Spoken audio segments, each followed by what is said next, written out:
Asia Afrika. Museum Asia Afrika didirikan sebagai bagian dari peringatan Konferensi Asia Afrika yang diadakan di Bandung pada tahun 1955.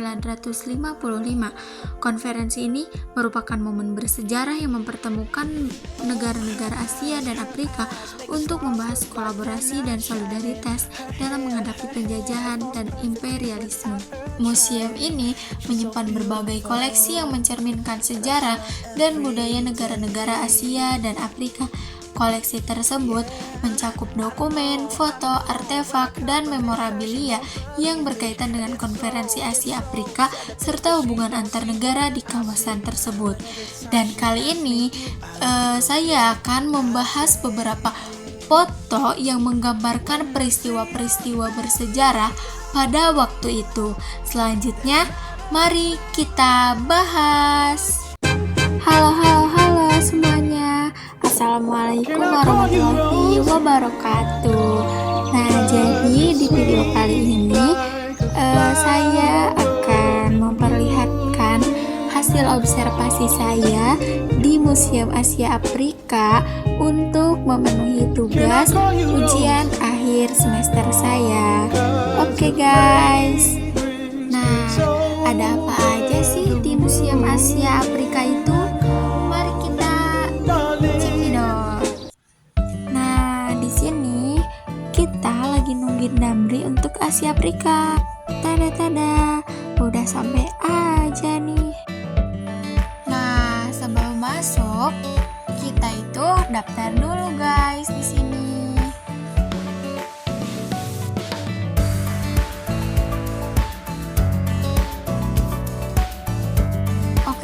Assalamualaikum warahmatullahi wabarakatuh. Selamat pagi semuanya. Perkenalkan, nama saya Dia Salsabila Rohadatul Aisi dari kelas 1D program studi Sejarah Peradaban Islam Fakultas Adab dan Humaniora UIN Sunan Gunung Jati Bandung. Saat ini saya sedang berada di Museum Asia Afrika dan saat ini saya sangat senang sekali karena diberi kesempatan untuk berobservasi di tempat yang kaya akan sejarah dan budaya ini.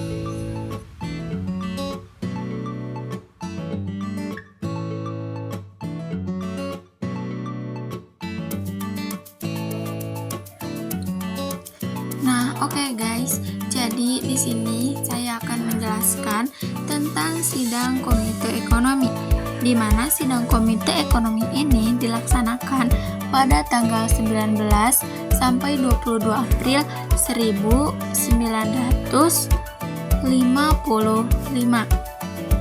Nah, sidang komite ini membicarakan materi tentang perkembangan kerjasama ekonomi, perkembangan kerjasama dalam memajukan perdagangan, kerjasama dalam bidang-bidang lain, dan aspek-aspek organisasi.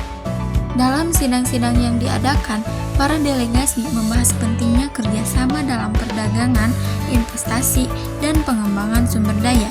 Komite ini juga berusaha untuk mempromosikan solidaritas ekonomi di antara negara-negara baru merdeka dan mendorong upaya kolektif untuk mencapai kemajuan ekonomi yang lebih baik.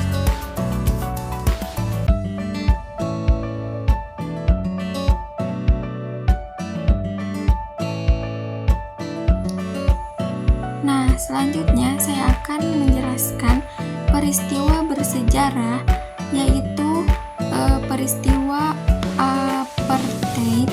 Nah, di mana apartheid adalah sistem diskriminasi rasial yang diterapkan di Afrika Selatan dari tahun 1948 hingga awal 1990-an. Nah, sistem ini memisahkan masyarakat berdasarkan ras, di mana orang kulit putih memiliki hak jauh lebih besar dibandingkan dengan orang kulit hitam dan kelompok ras lainnya. Apartheid menciptakan segregasi dalam berbagai aspek kehidupan, termasuk pendidikan, perumahan, dan layanan kesehatan.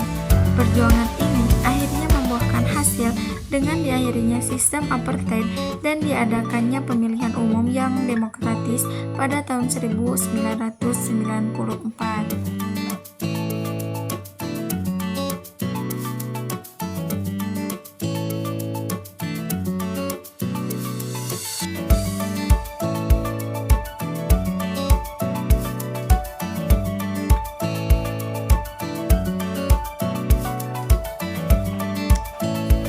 guys, selanjutnya saya akan membahas konferensi yang diadakan di Bogor. Nah, konferensi Bogor ini disebut juga dengan konferensi Pancanegara. Dilaksanakan pada tanggal 28 sampai 29 Desember 1954 di Bogor, Indonesia.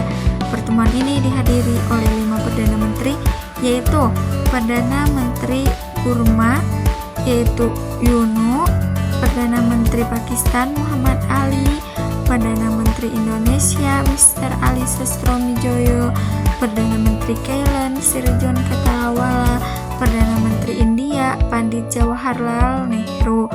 Nah, pertemuan ini bertujuan untuk membahas persiapan Konferensi Asia Afrika atau KAA, termasuk dengan agenda, tujuan, dan negara-negara yang akan hadir selanjutnya. Nah, dalam konferensi ini, para pemimpin negara-negara membahas isu-isu yang berkaitan dengan kemerdekaan, pembangunan, dan perlunya dukungan satu sama lain dalam menghadapi tantangan global.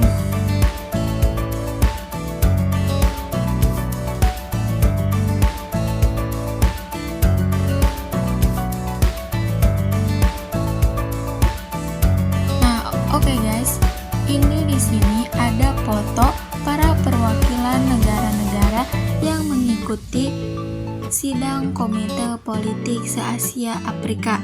Nah, Komite Politik Asia Afrika adalah salah satu komite yang dibentuk selama konferensi yang sama untuk membahas isu-isu politik yang berkaitan dengan kemerdekaan dan kedaulatan negara-negara di Asia dan Afrika.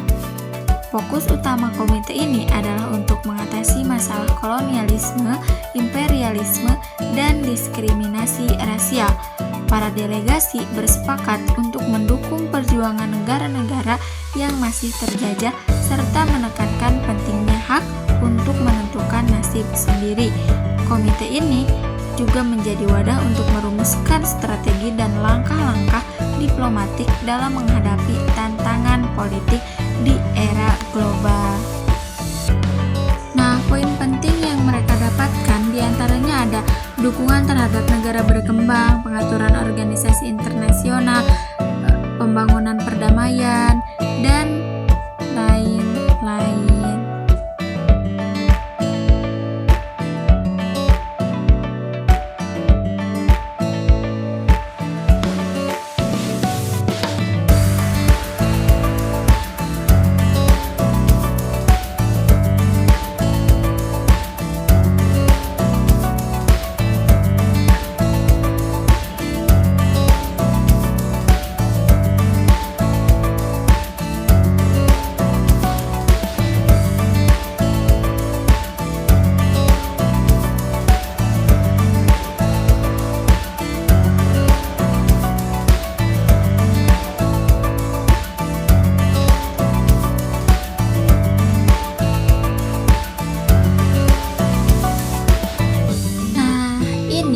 Gedung Merdeka. Saat ini Gedung Merdeka juga menjadi bagian dari Museum Asia Afrika, di mana pengunjung dapat melihat berbagai koleksi yang berkaitan dengan konferensi dan hubungan antar negara di Asia dan Afrika. Selesai guys.